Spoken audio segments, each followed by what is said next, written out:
The TripSaver II cutout-mounted recloser operates at high voltage.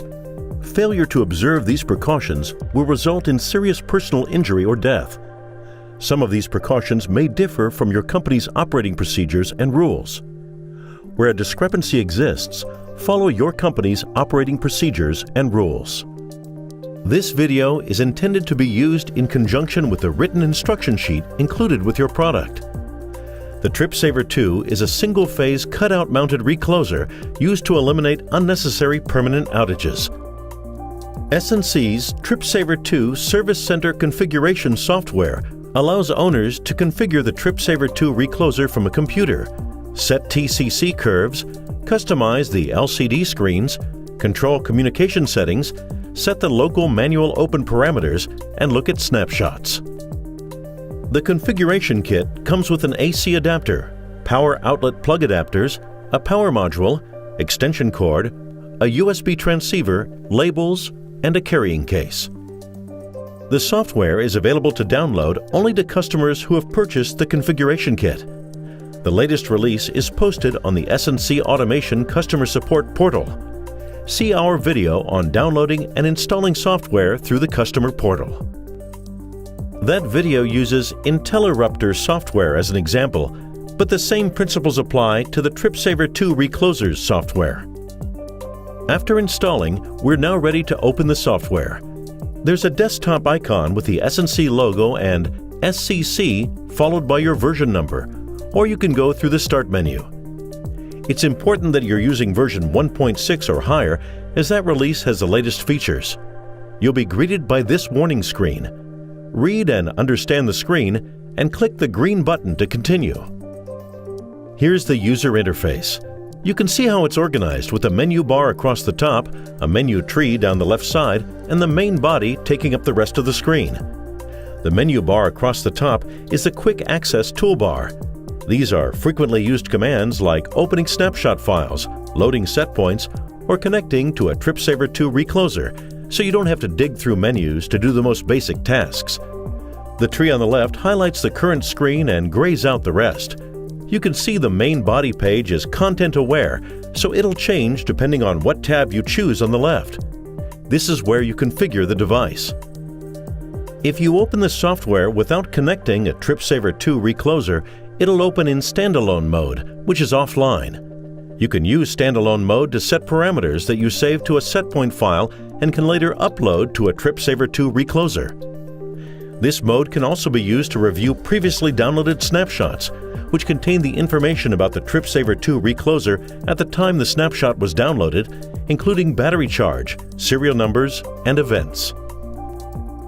When you first start SCC in standalone mode, it'll have these 5 setting screens available: TCC curve settings, sectionalizing settings, LCD screen settings, communication settings, and local manual open.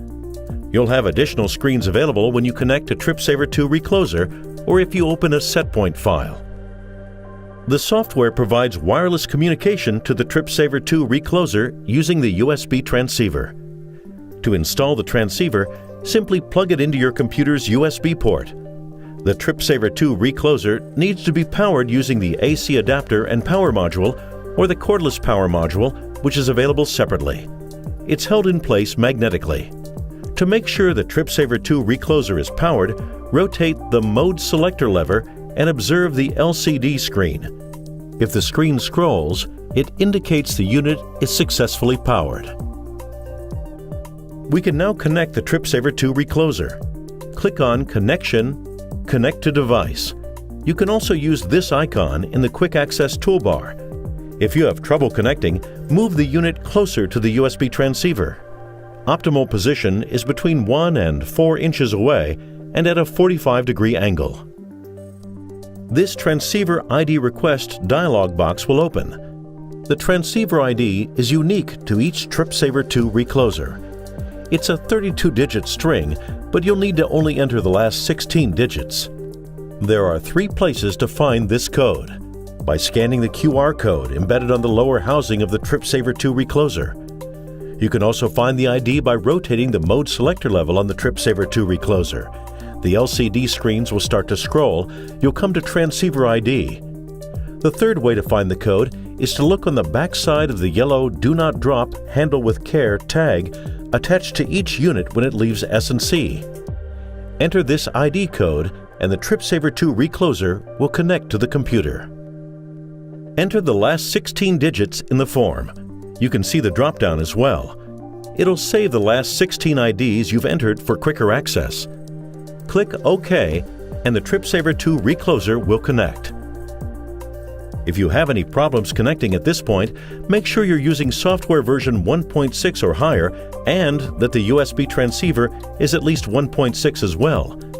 An older version of the USB transceiver will not work. If you need an updated USB transceiver, use the S&C customer portal to start a support case. We have a video about support cases here. Now that the TripSaver II recloser is connected, the software will change from standalone mode to connected mode. You can see that we now have 4 new screens on the left: Status, Event Logs, Functional Test, and RNR Reset. At the bottom of the screen, you'll find additional information about your TripSaver II recloser. Let's go through all of the screens in the menu tree for an overview. The Status screen is only available in connected mode or when a snapshot file is open. This is a view-only screen and presents status information, a summary of TCC curve settings, and general device information.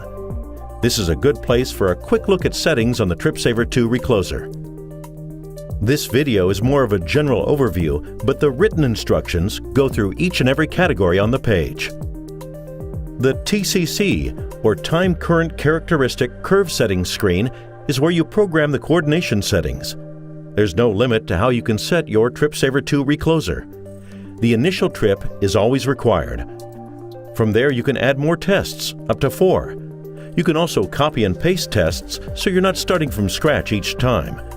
You can see there is a lot of information you can play with here in order to set each TripSaver II recloser exactly how you want it.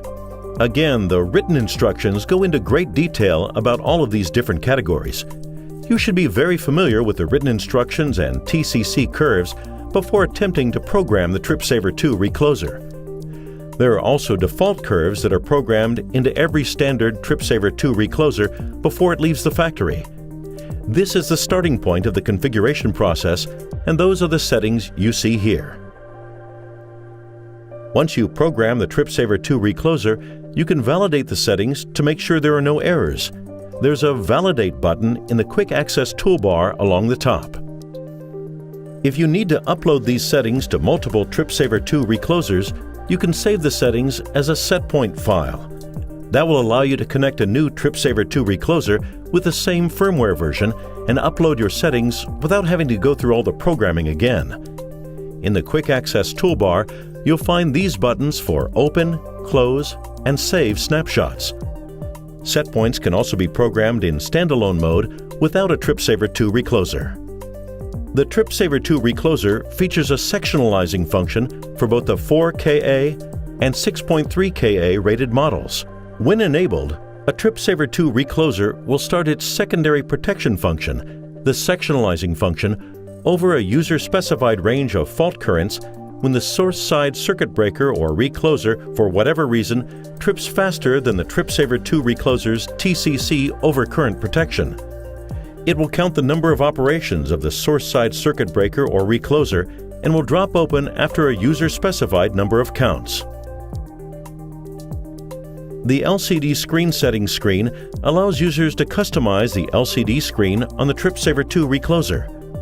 You can change the language settings, what is displayed as the normal or first screen, how many times the screens will repeat before staying on the normal screen, how long each screen is shown before moving to the next, and what screen is displayed when the device is dropped open. Below, you can see the available screens on the left and which screens will be displayed on the right. Using these arrows, it's easy to change the order of the screens or to remove or add screens. The Communications tab is for configuring 2 settings related to how the TripSaver II recloser's remote and local communications work. This section is only available when a TripSaver II recloser with the extended open interval option is connected, or if a snapshot file saved from a TripSaver II recloser with that option is open. Communications mode can be set to either non-gateway mode or gateway mode. See the written instructions for information on gateway versus non-gateway mode. The TripSaver II cutout-mounted recloser with firmware version 1.6 or later can be opened manually without any load break tools by using the Local Manual Open, or LMO, feature. The feature provides an operation sequence that commands the TripSaver II device to open the vacuum interrupter contacts and drop open. The device must be powered for the feature to work, or a line worker could use a cordless power module to temporarily power up the device when the load current is low. This yellow load break label is included in the shipping container. It is intended to be used to indicate that Local Manual Open has been enabled on the device. Two parameters control how LMO functions: the operations count, which is the number of times the lever needs to be operated, and an operations timeout window, which is the amount of time in seconds in which you must complete the operations. By default, the feature is disabled and must be enabled and have the value set while configuring the device.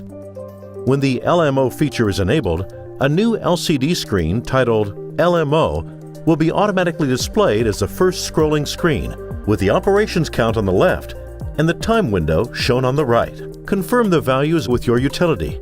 In this example, we're using an operations count of 6 and a time window of 40 seconds. Operate the mode selector lever 6 times in a 40-second window to trigger the LMO command.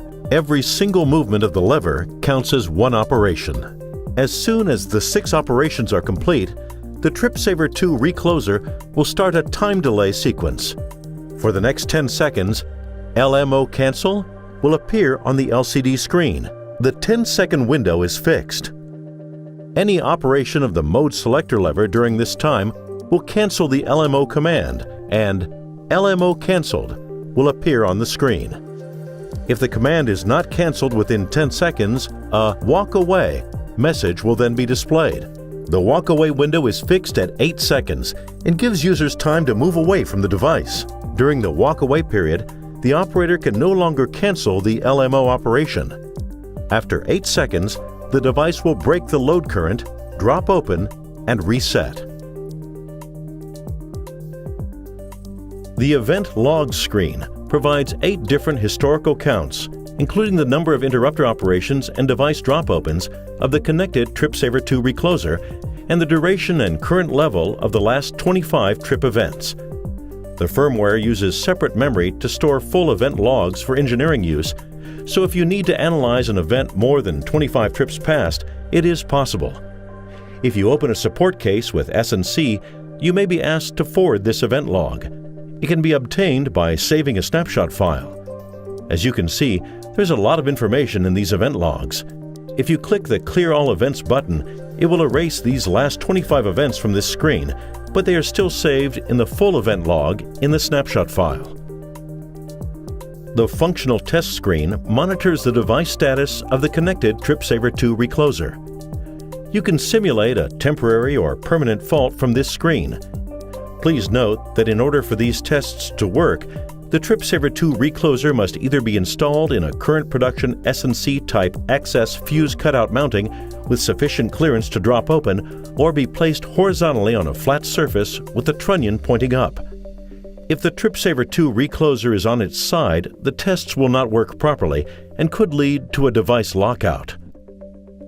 TripSaver II reclosers with the extended open interval -O option or with integrated communications can communicate with the TripSaver II recloser's communication gateway, and the user can remotely set the device to remote non-reclose R-NR operational mode and back to auto mode when the mode selector lever is in the up position.